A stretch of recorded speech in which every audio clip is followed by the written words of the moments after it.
मैं अभी एक एज हमारा कंटिन्यू सेशन सीरीज चल रहा है, तो उस सीरीज के हिसाब से हम एक मैंने प्रेजेंटेशन बनाई है, तो मैं वो शेयर करता हूँ, जैसे कि आप उसको पैरेलली फॉलो भी करते रहें और आपको उसको जब जब भी ऑफलाइन हो तो आपको उस ऑफलाइन में पैरेलली उसको जब भी चाहिए आप उसको शेयर कर सकते हैं। तो विवेक जी, वो दिख रहा है मेरा शेयर स्क्रीन दिख रहा है विवेक जी? जी आ रहा है। ओके जी जी। तो हमारा सीरीज चल रहा है discovering true self for absolute happiness. हम इसके 3-4 प्रेजेंटेशन पहले भी हो चुके हैं, तो उन सबको अगर हमको फॉलो करना है, समराइज करना है, तो आप ai-smart.in पे जाके कभी भी इन प्रेजेंटेशंस को देख सकते हैं और इस प्रेजेंटेशंस को फॉलो कर सकते हैं। और इन प्रेजेंटेशंस में अगर कोई भी शंका हो या कुछ भी हो, तो मैंने लास्ट में अपनी ईमेल आईडी भी दी हुई है, तो हम उस पे शंका समाधान या कोई स्पेसिफिक क्वेश्चंस हो तो उसमें आप पूछ सकते हैं। और फिर आप ये अभी इसका इंटेंट पूरा डेवलप किया था तब इंग्लिश में था। इन केस अगर आपको हिंदी में देखना है तो आप राइट क्लिक करके ट्रांसलेट टू हिंदी करोगे, तो ये वेबसाइट का मोस्ट ऑफ जो आपको भाव जो है एटलीस्ट 80-90% तो आपको हिंदी में आ ही जाएगा। और एक्चुअली फिर जब भी टाइम मिलेगा तो मैं इसको हम काम करेंगे कि इसको पूरा का पूरा हिंदी में कैसे कन्वर्ट किया जाए, तो फिर उसमें पूरा 100% इंग्लिश कंटेंट भी आ जाएगा। तो हाँ, तो अभी तक हमने जितना भी प्रेजेंटेशन में अभी तक हमारे डिस्कशंस हुए हैं, मैं शॉर्टली समराइज कर दूंगा कि हमारा जो मूल उद्देश्य है, हमारा मूल लक्ष्य क्या है और उस लक्ष्य पे कैसे करना है। और उस लक्ष्य में हमने स्टार्ट किया था कि हम सबका लक्ष्य एक ही है, सुख को प्राप्त करना। तो हमने सबसे पहले एक चीज को समझने की कोशिश की थी कि अगर हम लक्ष्य को प्राप्त करते हैं तो सुख प्राप्त करना हमारा लक्ष्य भी नहीं है, आनंद प्राप्त करना हमारी जर्नी भी है। तो हमारी सबसे बड़ी भूल उधर ही आ जाती है कि हम सिर्फ सुख को एक लक्ष्य मान के चलते हैं कि मुझे उसको प्राप्त करना है, और वो एक ऐसी चीज है जो मुझे कई वर्षों की मेहनत के बाद मिलेगी। तो हमको एक चीज एग्री करनी है, अपने मन में बिठानी है कि मेरा लक्ष्य है एक सुख को प्राप्त करना और मेरी जर्नी भी है सुख के साथ जीना। तो ये दोनों साथ साथ में चलेंगे। Happiness is the journey also and happiness is the goal also. So बहुत सारे लोग इस चीज को समझ नहीं पाते हैं। वो ऐसे सोचते हैं मोक्ष करके एक चीज है, मुझे सारी जिंदगी दुखी रह के यहाँ संसार से दूर रह के फिर अचानक मुझे एक दिन मोक्ष मिल जाएगा। तो ऐसा नहीं है। आपकी सुख की प्राप्ति इट विल बी इंक्रीमेंटल। आपको स्टेप बाय स्टेप आपका सुख आपके जीवन में बढ़ना चाहिए और आपको फिर अनंत शांति और सुख की प्राप्ति होनी चाहिए। तो मोस्ट ऑफ टाइम अगर हम इस चीज को लेके आगे बढ़ेंगे तो हमारे लिए बहुत इजी हो जाएगा आगे जाना। तो हमने ये कंक्लूड किया था कि भाई एक तो जो मुझे चाहिए वो हाईएस्ट क्वालिटी एंड क्वांटिटी का सुख चाहिए, और मेरी जर्नी के वक्त इंक्रीजिंग क्वांटिटी एंड क्वालिटी का मुझे सुख चाहिए। तो ये जो आनंद है वो धीरे धीरे धीरे बढ़ता बढ़ता बढ़ता मुझे एक हाईएस्ट क्वालिटी तक पहुंचना है। तो हमेशा हमें एक चीज ध्यान रखनी है कि हम उस चीज को एडमिट करें, अपने आप में स्वीकार करें कि जब भी मैं अपने लक्ष्य को देखूं तो उस लक्ष्य को प्राप्त करते वक्त मैं आज अपने प्रेजेंस कंडीशंस में भी देखें। तो हमारा जितना भी ट्रू नॉलेज है वो कभी भी पास्ट को देख के नहीं जिया जाता है और न भी फ्यूचर को देख के जिया जाता है। आज मैं प्रेजेंस में क्या मेरी स्थिति है उसके हिसाब से हमको जीने करके फ्यूचर की प्लानिंग करनी पड़ती है। तो अगर हमारी किसी भी वजह से अगर हमारा प्रेजेंस में अगर हम खुश नहीं हैं, अगर हम दुखी हैं, तो हम कभी भी फ्यूचर में सुख को प्राप्त नहीं कर सकते हैं, क्योंकि ये प्रोपोर्शनल है, ये इंक्रीमेंटल नॉलेज है। तो हमेशा आप अपना लक्ष्य ऐसे मान के चले कि भाई जो भी मेरी हैप्पीनेस है, जो मेरा लक्ष्य है वो मेरे को कंटिन्यूसली इंक्रीमेंटल से मिलेगा। फिर अगर हम ये एक्सेप्ट करने के बाद कि happiness is the journey along with the goal. उसके बाद नेक्स्ट आता है कि ये हमको मिलेगा कैसे। तो हमारे में हमने बहुत सारे डिस्कशन कर दिए थे। इसका मूल्य, हम दुख, जितना भी हम दुख प्राप्त करते हैं, उसके जो कोर रीजन है, उसका कोर रीजन है अविद्या, इग्नोरेंस और फॉल्स नॉलेज।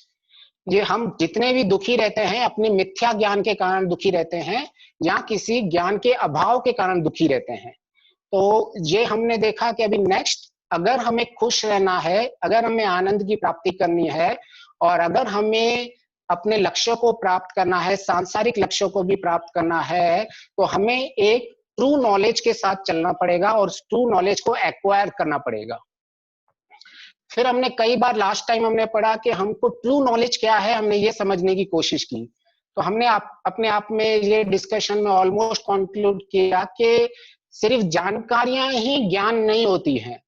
तो जानकारियों को जब तक हम, जो सत्य जानकारियां हैं, उनको हम अपने व्यवहार में लाएंगे और उस व्यवहार को जब प्रैक्टिस करेंगे, तब हमें वो ट्रू नॉलेज में कन्वर्ट होता है। तो अभी आज हम उसको एक स्टेप और आगे चलेंगे उससे, क्योंकि हमारी जर्नी इंक्रीमेंटल स्टेप है। कि कई बार हम कहते हैं कि हमें इसका नॉलेज है, लेकिन फिर भी हमें सुख या जितना मिलना चाहिए उतना नहीं मिलता है। ऐसा क्यों होता है? कि ऐसा क्यों होता है कि भाई मैंने उसके ऊपर उसको एक किसी सब्जेक्ट को पकड़ा, उस सब्जेक्ट पे मनन चिंतन किया, उसके बाद मैंने उस पे किसी निष्कर्ष पे लाए, फिर हमने उसका साक्षात्कार किया, लेकिन हमको फिर भी उसका इतना आउटपुट नहीं मिलता हम जितना करते हैं। तो उसका पर्पस, उसके पीछे मेन रीजन ये है कि हमारा जितना भी नॉलेज को हम गेन करते हैं वो ऑर्गेनाइज्ड नहीं होता है। तो हमारे पास वो आत्मबल नहीं होता है कि हम उस आत्मबल से उस चीज को हमारे जीवन में एग्जीक्यूट करके आगे बढ़े। तो उस ऑर्गेनाइज्ड नॉलेज को बोलते हैं पावर। और ये सारी जो चेंज गेम है वो it is due to the power. कि आपको कई बार देखेंगे कि मुझे ये पूरा ज्ञान है, मैंने 10 बार सुना है, 50 बार सुना है, एक दो बार अपने जीवन में लाया भी है, लेकिन मुझ में कुछ कमी है। तो वो कमी इसीलिए होती है क्योंकि हम तो नॉलेज जो हम गेन करते हैं उसको ऑर्गेनाइज्ड वे में यूज नहीं करते हैं, उसको रैंडमली यूज करते हैं। आज कुछ सुना और उसको फिर हमने एग्जीक्यूट करना स्टार्ट किया, कल कुछ सुना फिर उसको एग्जीक्यूट करना स्टार्ट किया, फिर हमने उसको ऊपर काम करना भी स्टार्ट किया, लेकिन बहुत ही रैंडम वे में स्टार्ट किया। तो जब तक कोई भी चीज ऑर्गेनाइज्ड वे में हम नहीं करेंगे, हमको कभी भी सक्सेस नहीं मिलती है लाइफ में। एंड ये तो बहुत नॉर्मल फंडा है। आप कोई भी बिजनेस भी देख लो, कोई भी बड़ी बड़ी कंपनियां भी देख लो, तो पूरा वो एक रोड मैप बनाती हैं, उनकी प्लानिंग होती है, प्लानिंग का एग्जीक्यूशन होता है, तभी जाके वो अपने लक्ष्य में भी प्राप्त करते हैं। तो किसी भी, अगर हमें सुख पाने का लक्ष्य बनाया है, तो हमको उस लक्ष्य को जिसको हम डिफाइन कर रहे हैं, उसके लिए जो हमको रिक्वायर्ड नॉलेज चाहिए, जो उसके लिए हमको विद्या चाहिए, उसको हमको ऑर्गेनाइज्ड वे में यूज करना पड़ेगा। तो अभी नेक्स्ट है कि किस तरह से हम, जो हमारा जितना भी हम ज्ञान को कंटिन्यूअसली लेते रहते हैं, उसको ऑर्गेनाइज्ड वे में कैसे बनाएं। तो अब नेक्स्ट जब आगे चलोगे तो आपको मोस्ट इंपॉर्टेंट आएगा कि आपको 3 चीज बहुत इंपॉर्टेंट है लाइफ में। जब भी आप लक्ष्य बनाते हैं तो आपके लक्ष्य के 3 भाग होते हैं उस लक्ष्य के। एक होते हैं सांसारिक लक्ष्य, एक होता है आपका ट्रू नॉलेज, जो आपके लक्ष्य है, आपका खुद का जो नॉलेज गेन करना है, और जो लक्ष्य आपको अपने आप में सुख की प्राप्ति करवाता है, और एक होता है अल्टीमेट गोल, मुख्य लक्ष्य, जिसको आप उस लक्ष्य को आप highest quantity and quality of the happiness समझते हैं, कि जहां पहुंचने के बाद हमको कुछ और की जरूरत नहीं पड़ती है। तो हर एक लक्ष्य के साथ आपके ये 3 लक्ष्य हर बार जुड़े रहते हैं। अगर हम आप अभी उसको थोड़ा अगर शॉर्ट में लेना चाहोगे, तो अभी आप 2 लक्ष्य भी साथ में चल सकते हैं। कि एक आपका सांसारिक लक्ष्य होगा, और उस सांसारिक लक्ष्य से जो मुझे खुशी आनंद मिलना चाहिए, उसके लिए जो मुझे नॉलेज अचीव करना है, उसका एक दूसरा लक्ष्य बना के चल सकते हैं। और ऑटोमेटिकली अगर आपका ट्रू नॉलेज मिल गया आपको, तो आपका अंतिम लक्ष्य तो आपका हैप्पीनेस का मिलने ही वाला है। तो अगर आपको सिंप्लिसिटी के लिए अगर आगे बढ़ना है तो अभी तक आप 2 लक्ष्य मान के आप चलोगे। एक होगा आपका सांसारिक लक्ष्य, जिसमें आप बिजनेसमैन होंगे, फिर आप उसमें कहीं नौकरी कर रहे होंगे, जो भी आप कहीं होम मेकर होंगे, घर का काम कर रहे होंगे, बच्चों को पाल रहे हैं, आपका जो भी अपने अपने रोल्स एंड रिस्पॉन्सिबिलिटी निभा रहे हैं, वो आपका सांसारिक टारगेट होगा। और उसको पूरा करते करते हुए है आप किस तरह से एक सुखी जीवन, आंतरिक आनंद को प्राप्त करो, ऐसा ज्ञान प्राप्त करने का वो आपका दूसरा लक्ष्य होगा। तो कम से कम आपके 2 लक्ष्य हमेशा साथ साथ में चलते रहेंगे। और इन 2 लक्ष्य में जब आपको तीसरा लक्ष्य अगर किसी ने अभी मोक्ष का और अंतिम लक्ष्य भी बनाया हुआ है, तो ये ऑटोमेटिकली एक सीढ़ी है जो आपको उस लक्ष्य में भी लेके जाएगी। तो आपको अपने आप के कंफ्यूज नहीं रखना है, ड्यूअल पर्सनैलिटीज नहीं बनानी है कि भाई मैं अगर संसारिक जीवन में हूं तो ये कैसे जीवन जिएगा, क्योंकि ये सब नॉलेज जो अलग है ही नहीं। हमने क्या ये 2 पार्टीशन बना के रखे हुए हैं कि एक मॉरल वैल्यूज का नॉलेज है, एक स्पिरिचुअल नॉलेज है, एक वर्ल्डली नॉलेज है। हमने ये सब पार्टीशंस करके रखे हुए हैं। इसी वजह से हम मोस्ट ऑफ टाइम दुखी रहते हैं, बिकॉज ऑफ दिस पार्टीशंस। हम मतलब ऐसे जीवन जीते हैं कि भाई मैं इंजीनियर हूं तो इंजीनियरिंग स्किल्स सेपरेट है और इंजीनियरिंग सेपरेट है। अगर मैं अकाउंटेंट हूं तो मेरी अकाउंटिंग की स्किल्स सेपरेट है और अकाउंटेंट का जो काम है वो सेपरेट है। हमने ऐसे पार्टीशन बनाया है। लेकिन आप एक इंजीनियर हो, डॉक्टर हो, तब तक नहीं बन सकते जब तक आपके पास उसकी स्किल्स डेवलप नहीं होती हैं। तो वो स्किल्स डेवलप करने को ही ट्रू नॉलेज बोला जाता है। इसी तरह से अगर अगर आपको ये जिंदगी मिली हुई है, लाइफ मिली हुई है, तो आपको ये लाइफ की स्किल्स भी आपको डेवलप करनी पड़ेगी। उसका नॉलेज आपको आना चाहिए कि मैं ये लाइफ मिली है तो इसकी कौन सी स्किल्स डेवलप करूं जिससे मुझे इसका मुख्य लक्ष्य आनंद को प्राप्त कर सकूं। तो हमें उनको सेपरेट करके नहीं जीना है कि लाइफ स्किल्स एक सेपरेट सब्जेक्ट है और मेरा जो वर्ल्डली लक्ष्य है वो सेपरेट सब्जेक्ट है। आपको ये अपने लक्ष्य को प्राप्त करते करते ही ये स्किल्स डेवलप करनी है, जिससे आपका आनंद बढ़ता जाएगा। तो हमारा सबसे पहले हम जो स्टॉपिंग पॉइंट होती है हमारी वही होती है कि हम चीजों को सेपरेट करके देखने की कोशिश करते हैं कि लाइफ मिली हुई है लेकिन लाइफ की स्किल सेपरेट चीज है और ये हमारा जो लक्ष्य है वो सेपरेट चीज है। तो सबसे पहले ये 2 चीज हमेशा जैसे ट्रेन की 2 पटरियां साथ में चलती है तो आपके ये 2 लक्ष्य हमेशा साथ में चलते रहेंगे। एक होगा आपका सांसारिक लक्ष्य और इम्प्लिसिटली आपका खुद का इंटरनली लक्ष्य कि मैं कोई भी अगर सांसारिक चीजों को, कोई भी बिजनेस को, किसी भी प्रोफेशन को करता हूं तो साथ में ऐसी स्किल्स डेवलप करता रहूं जिससे मेरी आनंद, खुशी, ज्ञान बढ़ता रहे और मैं एक अपने जो मेरा मुख्य टारगेट है हैप्पीनेस, आनंद की प्राप्त करती उसको भी प्राप्त करूं। तो अगर आपने इन दोनों चीजों को साथ में चलते लेके गए तो definitely we will reach our goal. तो इससे फायदा ये होता है कि हम आज भी सुख को प्राप्त करते हैं और अपने अंतिम लक्ष्य के सुख को भी साथ में लेते हुए चलते हैं। अदरवाइज हम क्या कर देंगे, अच्छा कि भाई मैं जब बुढ़ा हो जाऊंगा तब मैं इस लाइफ स्किल्स में जाऊंगा, अभी तो हमारी उम्र खेलने कूदने की है, अभी तो हमारी उम्र संसार को देखने के लिए है। और हम जो लाइफ है उसमें से उस लाइफ का 60% 50% हम टाइम ऐसे ही वेस्ट कर देते हैं। लाइफ की स्किल्स आज बच्चों को इवन KG 1 से सिखाई जाती है। आप अभी देखोगे ना तो नए नए स्कूल्स में life skills from the first से सिखाई जाती है। तो ये कोई एक्स्ट्रा ऑर्डिनरी थिंग नहीं है हमारे लाइफ में कि भाई हम जब अगर ये मॉरल वैल्यूज को डेवलप करते हैं, स्पिरिचुअल वैल्यूज को डेवलप करते हैं, तो it is a separate from our regular life. तो ये हमारा डे टू डे लाइफ का पार्ट है। तो मैंने वही बोला है, तो हमें एक नॉलेज के लिए हमें एक ऑर्गेनाइज्ड नॉलेज को बनाना पड़ेगा और एक पावर क्रिएट करना पड़ेगा जो हम चाहते हैं उसको अचीव करने के लिए। तो आप एक सिंपल एक अपना गोल बनाइए, एक अपना सांसारिक गोल हो जो भी हो, आपको कितने भी बिजनेस करना है, आपके हजारों करोड़ का गोल हो उसको बनाइए।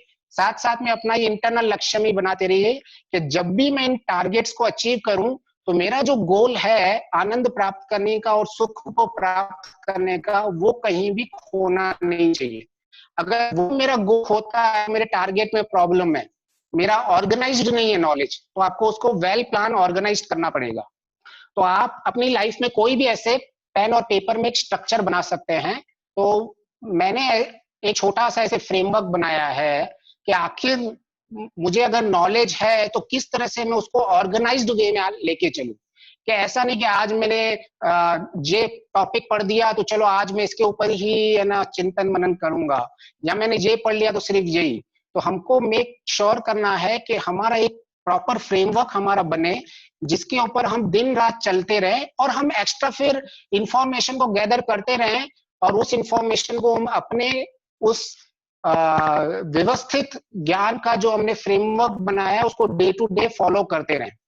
तो आप ये मैंने एज ए रेफरेंस बनाया है, आप उसको ऐसा ही कोई एक रफ पेन या नोटबुक में बना दें कि जिसके में आपका मुख्य लक्ष्य वेल डिफाइंड हो, उस एक जो संसारिक लक्ष्य हो वो वेल डिफाइंड हो, आपका जो मुख्य लक्ष्य है आनंद की प्राप्ति करना वो भी वेल डिफाइंड हो, और आप उसको कैसे ऑर्गेनाइज्ड वे में अचीव करेंगे।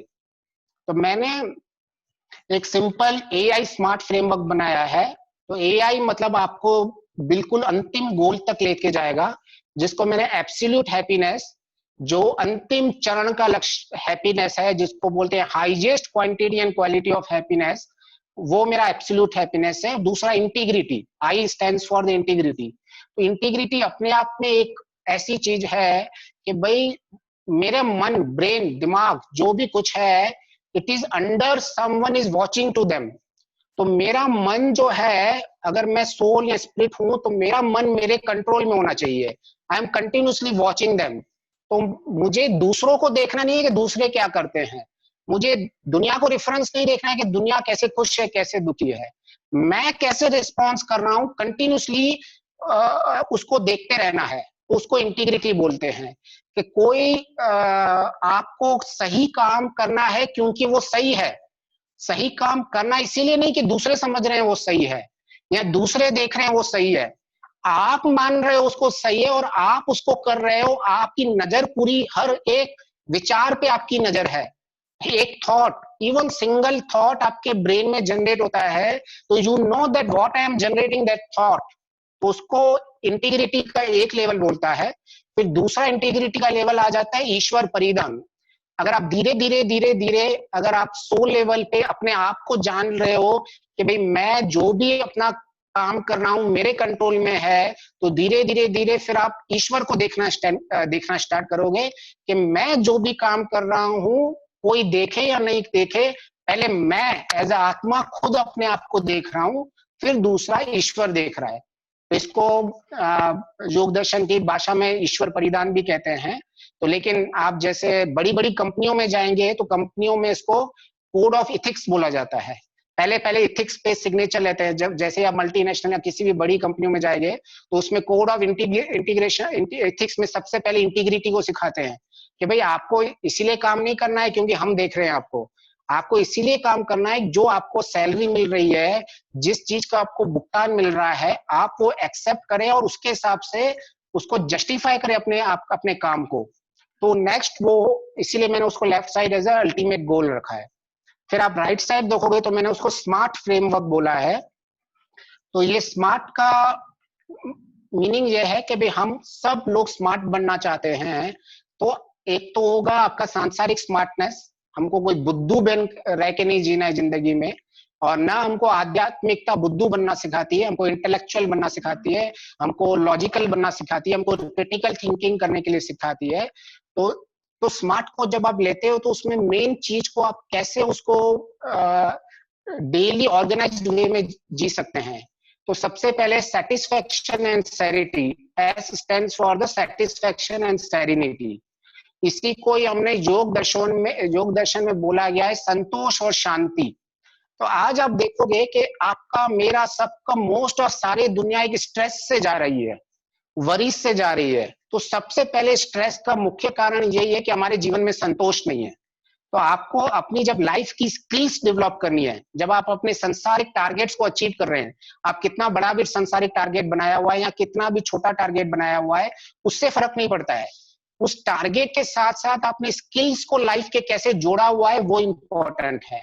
तो अगर आप कितना भी, ये सबके लिए एप्लीकेबल है, एक सीईओ ऑफ कंपनी के लिए भी एप्लीकेबल है, एक घर में काम करने वाले हाउसवाइफ के लिए भी एप्लीकेबल है। उसके अपने चैलेंजेस होते हैं, और एक सीईओ होता है, उसके अपने चैलेंजेस होते हैं। लेकिन उन चैलेंजेस को जब एड्रेस कर रहे हैं तब हमको अपना संतोष नहीं खोना है और अपनी शांति नहीं खोनी है, वो इंपॉर्टेंट है। तो इसीलिए जब आप दिन में उठोगे और आपने ये अपना फ्रेमवर्क बना दिया है कि जब भी मैं अपने इस ट्रू नॉलेज को एक्सरसाइज करूंगा तो तब सबसे पहले मैं देखूंगा कि मेरी स्किल्स में मैं जो भी अपने टारगेट्स को अचीव कर रहा हूं, मुझ में संतोष है या नहीं, सेटिस्फेक्शन है या नहीं, मेरे अंदर की शांति, सुख, आनंद बढ़ रहा है या नहीं बढ़ रहा है। अगर आपको नहीं बढ़ रहा है तो आपको टारगेट में फिर से नॉलेज में आपको, ट्रू नॉलेज में आपको मॉडिफिकेशन करना पड़ेगा। फिर नेक्स्ट आता है मॉरल वैल्यूज। स्मार्ट में फर्स्ट एस, नेक्स्ट आता है मॉरल वैल्यूज। तो ये मॉरल वैल्यूज वो ये योग दर्शन में जो यम और नियम है, अहिंसा, सत्य, अस्तेय, ब्रह्मचर्य, अपरिग्रह, फिर आपका आता है शौच, संतोष, तपह, स्वाध्याय, ईश्वर परिधान। तो ये सारी जो मॉरल वैल्यूज हैं, आप इसको कुछ भी अपना फ्रेमवर्क बना सकते हैं, लेकिन किसी एक चीज को आप बना के लगे ऐसे रैंडम नॉलेज को आप रैंडमली मत जियो कि आज आपने कुछ पकड़ लिया, कल आपने कुछ पकड़ लिया, आज आपको वेद अच्छा लग रहा है, कल आपने उपनिषद का पकड़ लिया। आप एक सिस्टमेटिक बनाओ, लेकिन जब उसका इंफॉर्मेशन नॉलेज गेन करना है तो आप ये सारी पुस्तकें पढ़ सकते हैं, लेकिन आपके डे टू डे लाइफ में एक सिस्टमेटिक प्लान होना चाहिए कि मैं अपने जीवन में अहिंसा को सबसे पहले आगे रखूंगा, मैं अपने जीवन में हॉनेस्टी, सत्य को सबसे ज्यादा, अस्तेय को सबसे पहले आगे रखूंगा। तो आपको वो डे टू डे लाइफ में ये एक चीज को पकड़ के ही रहना है। आपको उन सब चीजों में गुम नहीं होना चाहिए। इतना सारा इंफॉर्मेशन इस दुनिया में है, और सबसे पहले स्ट्रेस का कारण आज दुखी लोग यही है, क्योंकि वो ओवरलोडेड हो गए इंफॉर्मेशन से। उनको समझ में ही नहीं आ रहा है कि इतना सारा ज्ञान है और वो उस मिथ्या ज्ञान में जी रहे हैं कि हमारे पास ट्रू इंफॉर्मेशन आती जा रही है और ये ज्ञान बस मुझे इकट्ठा करना है। आपको एक छोटी सी चीज दिन भर बनानी है और आपको उसको जीना है। जब तक आप जियोगे नहीं, आपको आनंद की प्राप्ति नहीं होगी। तो रीजन ये है, लोग इस लाइफ स्किल से दूर इसीलिए भागते हैं, स्पिरिचुअल नॉलेज, मॉरल वैल्यूज से दूर भागते इसीलिए हैं क्योंकि वो जीते नहीं और कंप्लेन करते रहते हैं, भाई हम तो दुखी बैठे हुए हैं, हमको इससे कुछ फर्क ही नहीं पड़ता है। तो जब तक आप इसका सुख शांति का आनंद नहीं उठाओगे तब तक आपकी रुचि नहीं होगी। तो आपकी तब तक रुचि नहीं होगी जब तक आपने एक ऑर्गेनाइज्ड वे में अपने नॉलेज को एग्जीक्यूशन में नहीं लेके आए हो आप। तो आप एक अपने हिसाब से जैसे भी आपको कन्वीनियंट लगे, आप एक छोटा सा फ्रेमवर्क बना के दो। जैसे एक सिंपल से एक आप जैसे मैंने अल्टीमेट गोल का बनाया है, तो आप एक ये फोटो भी अपने पास रख सकते हैं कि भाई मेरा चलो अल्टीमेट गोल क्या है। आपको रात को भी अगर कोई लक्ष्य पूछ ले तो मेरा लक्ष्य है दुखों से प्राप्त करके सुख के पर जाना, लेकिन मेरे लिए जर्नी भी इंपॉर्टेंट है।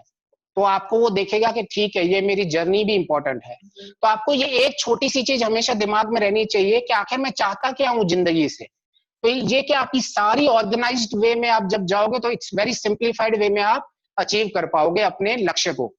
तो फर्स्ट पॉइंट हमने डिस्कस किया कि हमारे लिए हैप्पीनेस एक जर्नी भी है। फिर हमारे लिए ट्रू नॉलेज बहुत इंपॉर्टेंट है अगर हमको सुख प्राप्त करना है। फिर वो नॉलेज भी कैसा होना चाहिए, ऑर्गेनाइज्ड वे में होना चाहिए, वो बहुत इंपॉर्टेंट है। अभी नेक्स्ट फिर मैंने लिखा हुआ है ऑस्टेरिटी एंड एक्सेप्टेंस।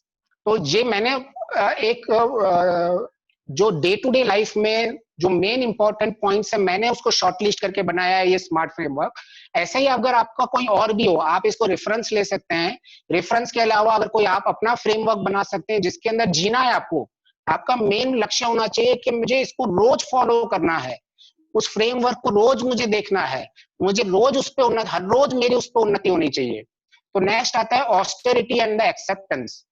ये हमारे सबसे बड़ा दुख का कारण है कि हमारे लाइफ में एक्सेप्टेंस नहीं है।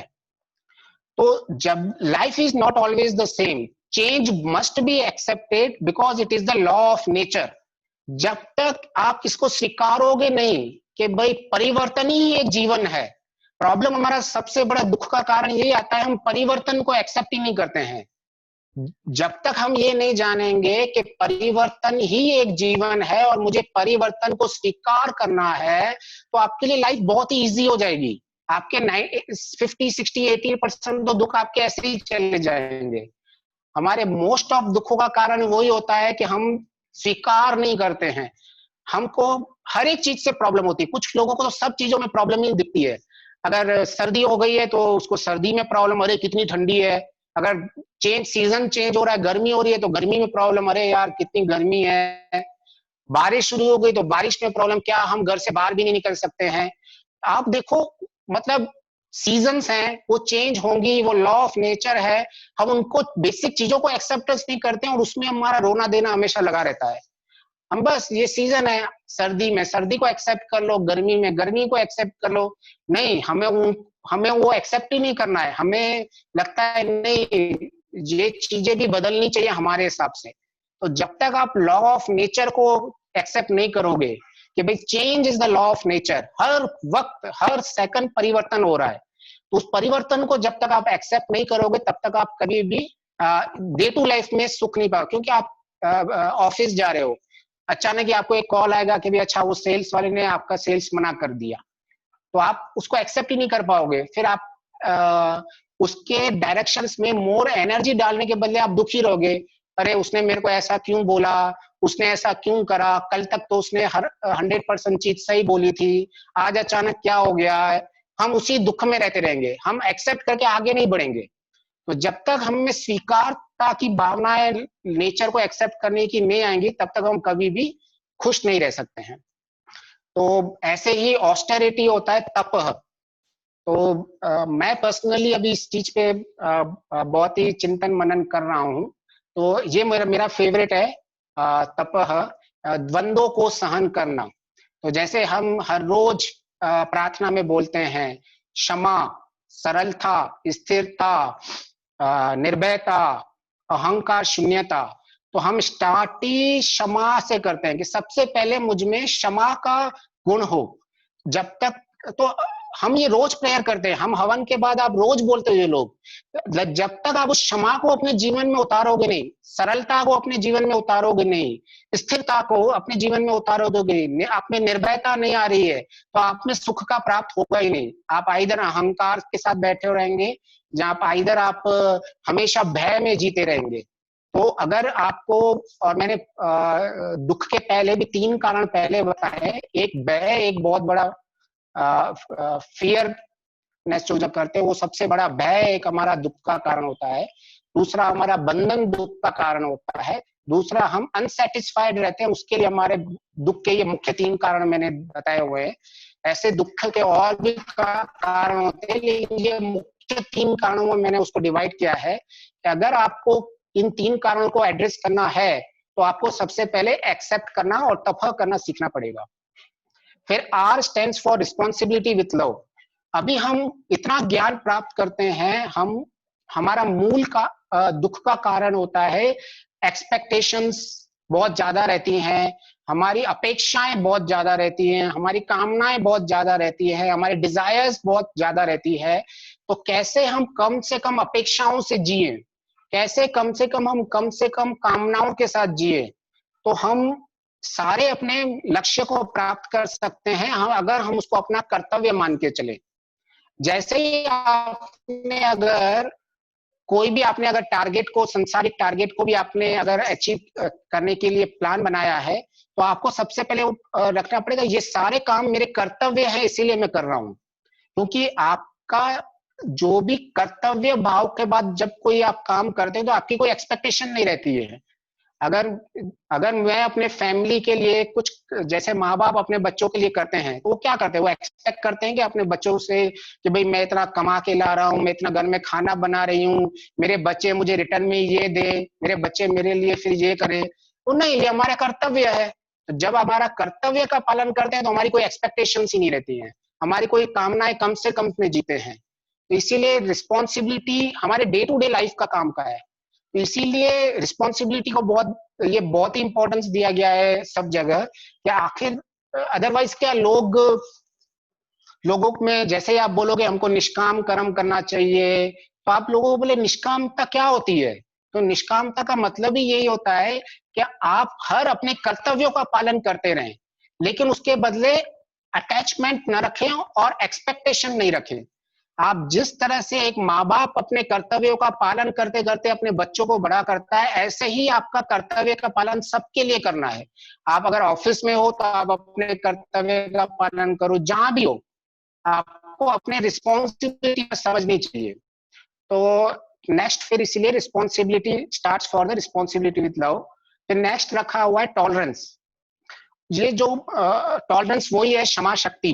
तो जब तक हम लोगों को सरल भाव में अगर हम जीना चाहते हैं, अगर हम लोग खुश रहना चाहते हैं, तो हमें सबसे पहले लोगों को माफ करना सीखना पड़ेगा, लोगों को सहन करना सीखना पड़ेगा। सहन का मतलब ये होता है सिंपलेस्ट लैंग्वेज में कि भाई आपकी जो फ्रीडम है मैं वो एग्री करता हूं और मैं अपनी फ्रीडम के साथ और एग्रीमेंट के साथ जी रहा हूं।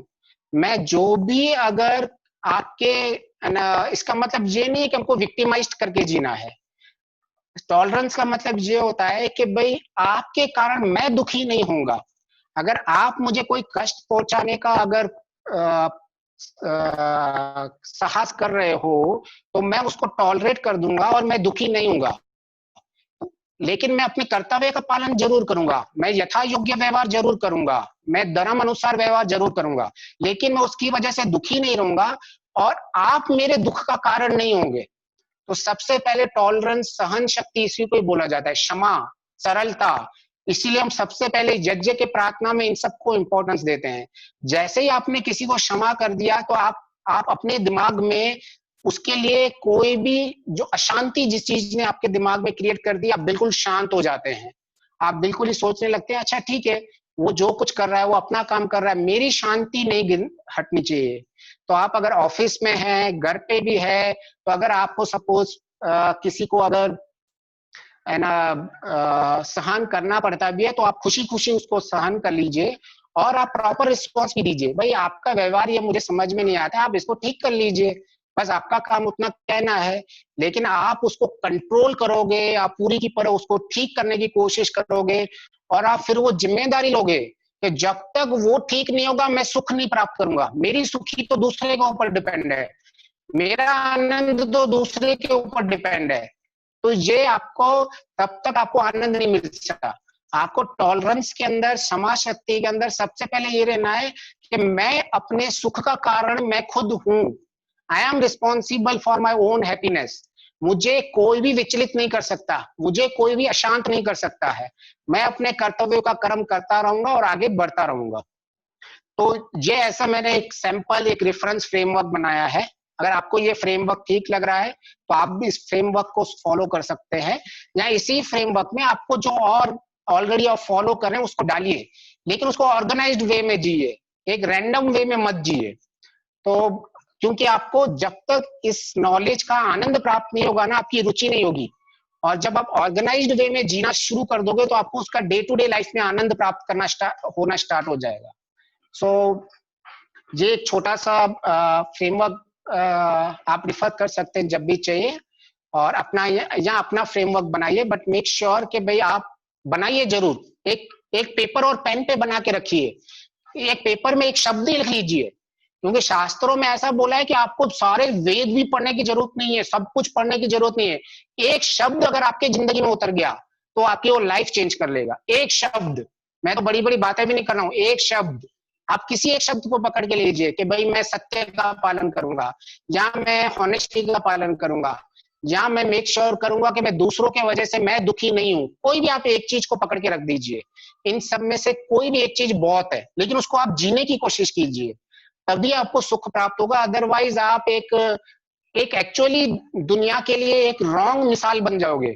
लोग बोलेंगे देखो ये तो उस डायरेक्शंस में जीता था, हमेशा दुखी रहता था, इससे जब भी बात करो ये दुख की बात करता है। तो आप एक रॉन्ग मैसेज देते हो दुनिया में, जिससे लोग उल्टा इस चीज से दूर भागेंगे। क्यों? क्योंकि हम लोग खुद ही इसको फॉलो नहीं करते हैं, और हमारे बातों में वो दिखना चाहिए, हमारे बातों में वो पावर दिखना चाहिए, हमारे कर्मों में वो पावर दिखना चाहिए, जिससे लोग और इंस्पायर्ड और मोटिवेट हो। अगर हम सिर्फ शाब्दिक ज्ञान से, जानकारियों से जीते रहेंगे और एक भी चीज ऑर्गेनाइज्ड वे में नहीं करेंगे, तो हम एक्चुअली फॉल्स नॉल एक उदाहरण इस संसार में लेके चलेंगे। तो इसका एक ही निश्चय था कि हमें एक ऑर्गेनाइज्ड वे में नॉलेज को यूज करना चाहिए। अभी फिर एक और इम्पोर्टेंट चीज में हम आखिर हम ऑर्गेनाइज्ड नॉलेज में जो हमारी पावर है, उस पावर को हम यूज क्यों नहीं कर पाते हैं? तो पावर को हम इसीलिए ज्यादा से ज्यादा यूज नहीं कर पाते हैं क्योंकि हमारा ज्यादा से ज्यादा पावर दूसरों को ठीक करने में जाता है। हमें सबसे प्रॉब्लम, हम सब में फॉल्ट देखते रहते हैं कि अरे इसने ऐसे कर दिया, इसने वैसे कर दिया, इसको ऐसे कपड़े पहनने चाहिए, इसको इस तरह से बिहेव करना चाहिए। हमारी सारी एनर्जी और पावर उस डायरेक्शन में जाता रहता है और फिर हम दूसरों से अपेक्षाएं करते रहते हैं कि मैं मेरे सुख के लिए भाई उसको इस तरह से जीने चाहिए तभी मैं सुखी हूंगा। हम चलते चलते भी लोगों को जजमेंट्स करते रहते हैं जिससे कोई लेना देना नहीं है। हम चलते चलते ही बोलते रहते हैं अरे इसने देखो कैसे कपड़े पहने हैं, अरे ये कैसे इसका बिहेवियर है, और हमारा खुद के बिहेवियर में हम कोई कठोरता दिखाते ही नहीं है। हम उल्टा जीवन जीते हैं, दूसरों के लिए हम कठोर होते हैं और अपने आप के लिए हम बहुत उदार रहते हैं। हम कोई अपना ऑर्गेनाइज्ड वे में फ्रेमवर्क नहीं बनाते हैं। हम जब उठते हैं कभी नहीं ऐसा बोलते हैं कि आज मैं इस चीज को, मेरे में प्रतिकूलताएं आएंगी, इस सारे में मुझे तंग करने की कोशिश करेंगी, लेकिन मैं अपने आप के सुधार के आगे चलूंगा, ये मेरा कर्तव्य है।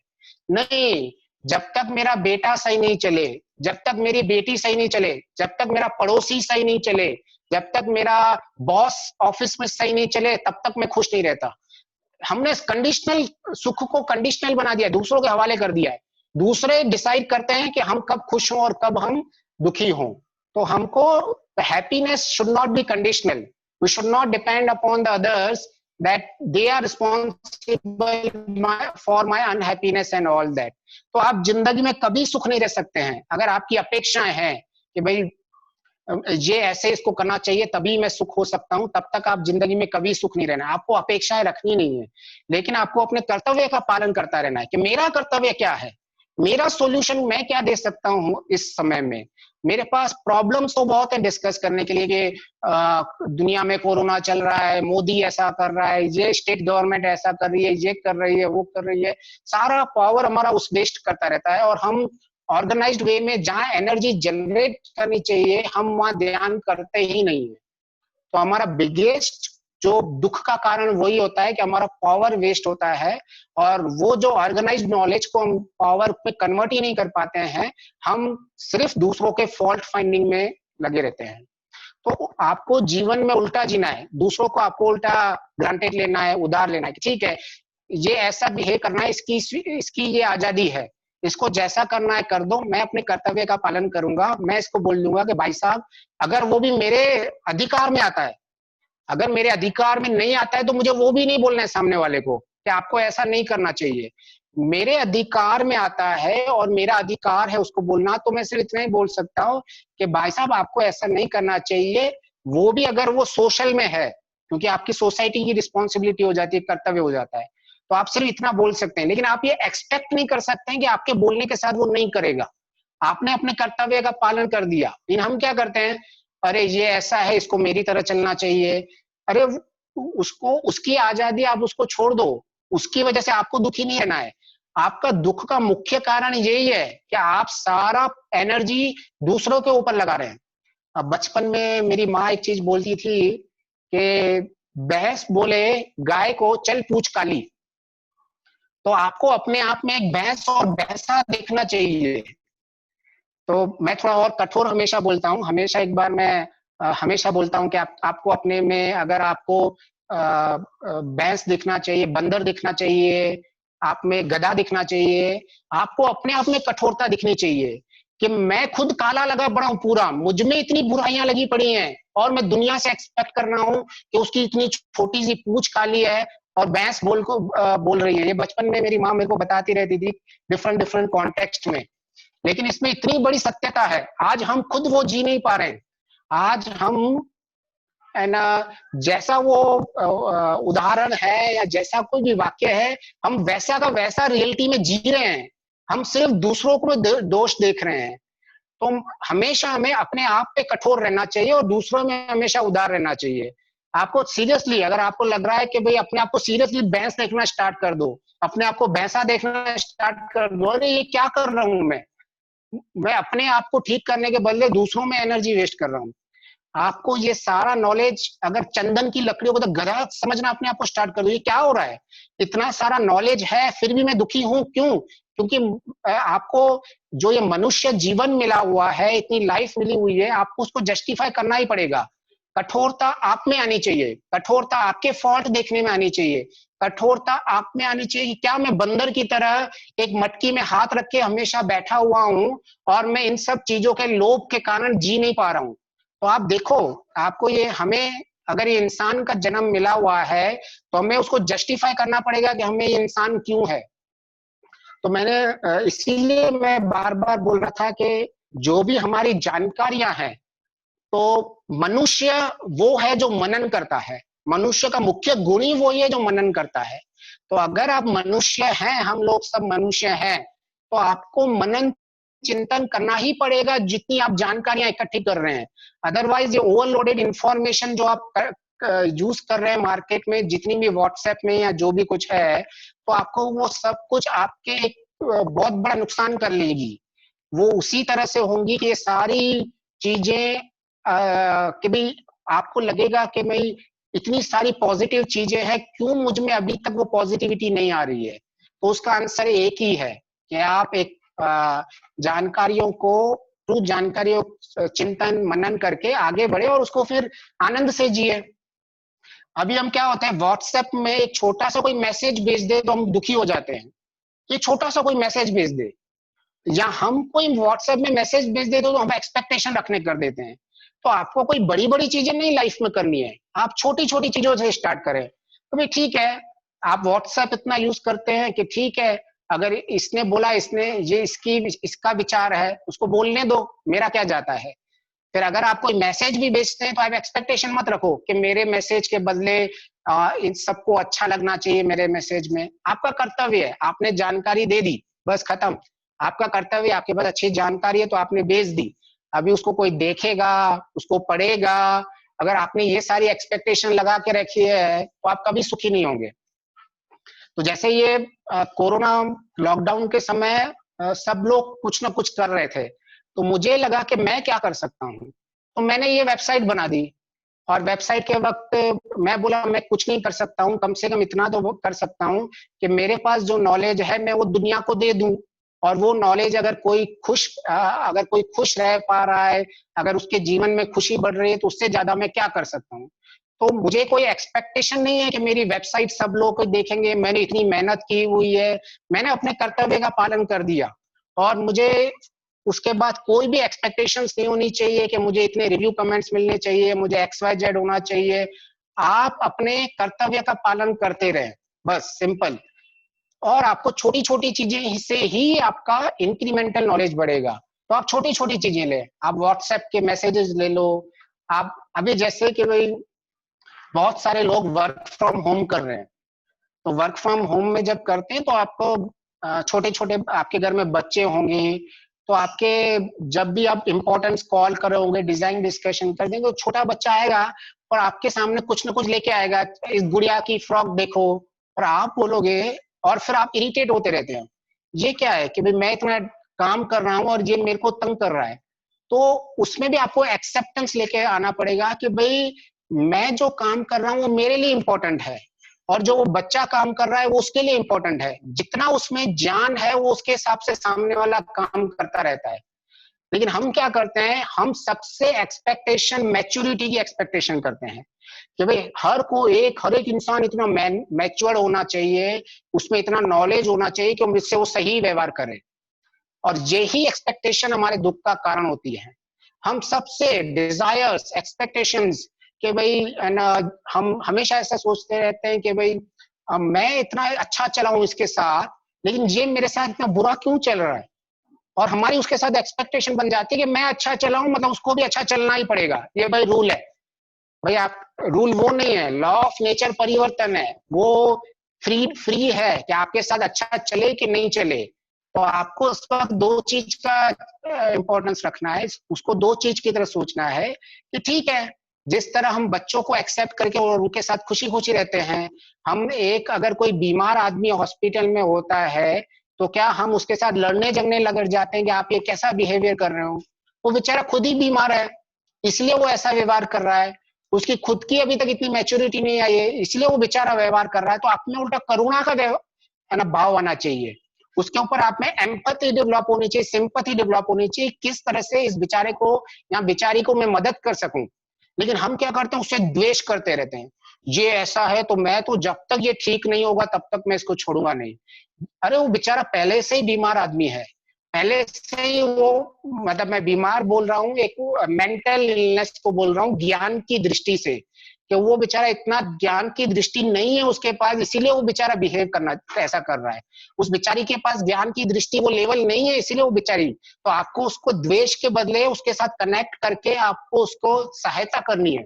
लेकिन हम टोटली ऑपोजिट जीते हैं, हमारा जीवन टोटली ऑपोजिट रहता है, हर एक चीज में ऑपोजिट वे में हम जीत रहे हैं कि भाई हमारी हर, और फिर हम कहते हैं हम दुखी हैं। दुख का कारण सामने वाला नहीं है, दुख का कारण आप खुद हो, कि आप ऐसा सोच रहे हो कि भाई वो आपके एक छोटा सा बच्चा आपको खुश कर लेगा, और यहाँ आपको एक जो बीमार आदमी एक खुश कर लेगा, या जिसकी ज्ञान की स्थिति कम है वो आपको खुश कर लेगा। आप अपने के दोष देखो, आप में कितने दोष हैं, आप खुद पूरे काले लगे पड़े हैं। हम एक दो चीज पढ़ लेते हैं और कर लेते हैं और हम अपने आप को बहुत ज्ञानी समझने लग जाते हैं, और ये सारा ही शास्त्रों में बार बार लिखा हुआ है इस चीज से बचने के लिए, कि जब भी आप इस मार्ग पे चलो, आप एक मेंटल वेलबींग के मार्ग पे चलोगे, आप लाइफ स्किल्स के मार्ग पे चलोगे, तो सबसे पहले आपको अपने आप को ही ठीक करना है, दूसरों के ऊपर ज्यादा आप कुछ नहीं कर सकते हो। आप ज्यादा से ज्यादा अपना कर्तव्य का पालन करके आगे बढ़ सकते हो। लेकिन हमें क्या है, हमने एक्चुअली खुद ही दुखी होने का ठेका लेके रखा है। जैसे आप एक दुकान पे जा रहे हो कि भाई मुझे ये वाला साबुन चाहिए, वो बोल रहा है मेरे पास वो साबुन मैं रखता ही नहीं हूँ। ऐसे ही हमारी एक्सपेक्टेशन सबसे होती है, नहीं नहीं मैं जब तक तू दुकान से साबुन नहीं देगा मैं खुश नहीं होने वाला। वो बेचारा बोल रहा है भाई मेरे में वो सारा नॉलेज है ही नहीं, वो मैच्योरिटी उसमें है ही नहीं, वो बेचारा खुद बीमार लगा पड़ा है, मेंटल इलनेस से लगा पड़ा हुआ है। लेकिन हम अपने सुख का कारण उसके ऊपर ठोक के बैठ जाते हैं, नहीं नहीं जब तक ये मुझे ये चीज नहीं देता मैं जीवन में सुखी नहीं हो सकता हूँ। सबके साथ द्वेष करते रहते हैं हम, ये ऐसा है वो ऐसा है ये, और इतनी नेगेटिविटी रखते रहते हैं हम लोग, और खुद भी फिर हम उसमें डिप्रेशन में चले जाते हैं। मेन हम समझ ही नहीं पाते हैं कि सामने वाले से जैसे ही हमने एक्सपेक्टेशन रखी, हमने अपने दुख का बीज उसी वक्त बो लिया है, और that's the main real problem. तो आपको ये 3-4 चीज हमेशा फ्रेमवर्क में रखनी पड़ेगी। सबसे पहले आपको minimum expectations and maximum acceptance से जीना पड़ेगा। जैसे ही आपके लाइफ में ये हो गया कि मुझे कम से कम एक्सपेक्ट करना है और ज्यादा से ज्यादा एक्सेप्ट करना है, इस परिवर्तनशील दुनिया को स्वीकार करना है, तो आपके आधे दुख तो वैसे ही कम हो जाएंगे। ये सोचने से ही आप जैसे ही उठोगे उस फ्रेमवर्क में, आप जब ऑर्गेनाइज्ड वे में उठोगे तो आपके आधे दुख तो वैसे ही कम हो जाएंगे। आप स्वीकार कर लोगे, अच्छा ठीक है, आज ऑफिस में गए, ऑफिस में आपको 2 लोगों ने कुछ बोल दिया, तो आप स्वीकार कर दोगे ठीक है, 10 में से 2 लोग तो हमेशा मेरे लिए कुछ ना कुछ बोलते रहेंगे। तो ये that's the acceptance fundamental rule, कि कोई आपसे खुश रहेगा, कोई आपसे दुख रहेगा, कुछ लोग हमेशा दुखी वे में जीते रहेंगे। तो इसीलिए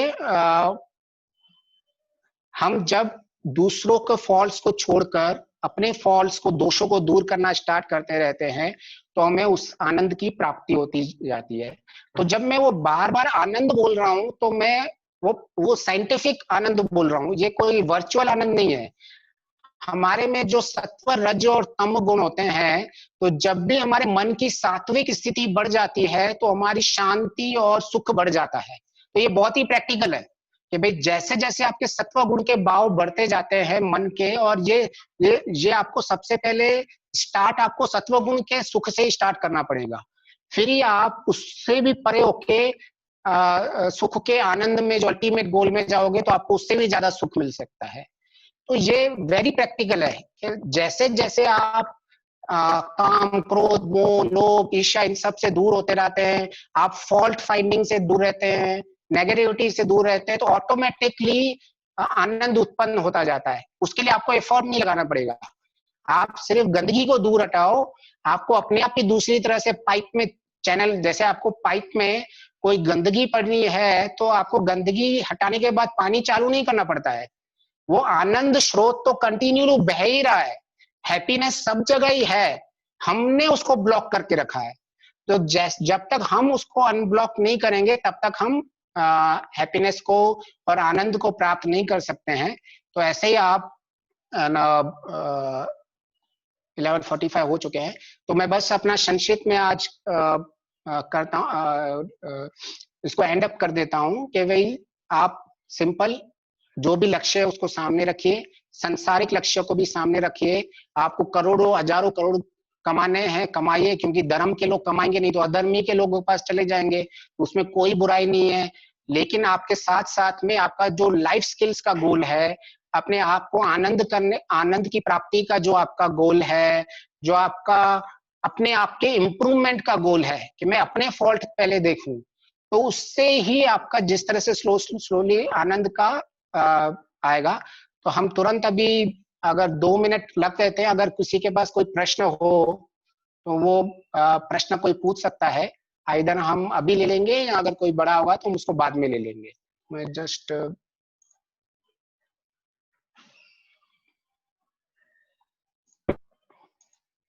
तो ये सीरीज आपको जब भी टाइम मिले तो आप इस सीरीज को वेबसाइट पे देख सकते हैं, और मैंने जैसे बताया आप इसको हिंदी या अपनी रिक्वायर्ड लैंग्वेज में भी राइट क्लिक करके, जैसे आप इसको यहाँ राइट क्लिक करोगे ट्रांसलेट टू द हिंदी, तो ये हिंदी में कन्वर्ट हो जाएगा।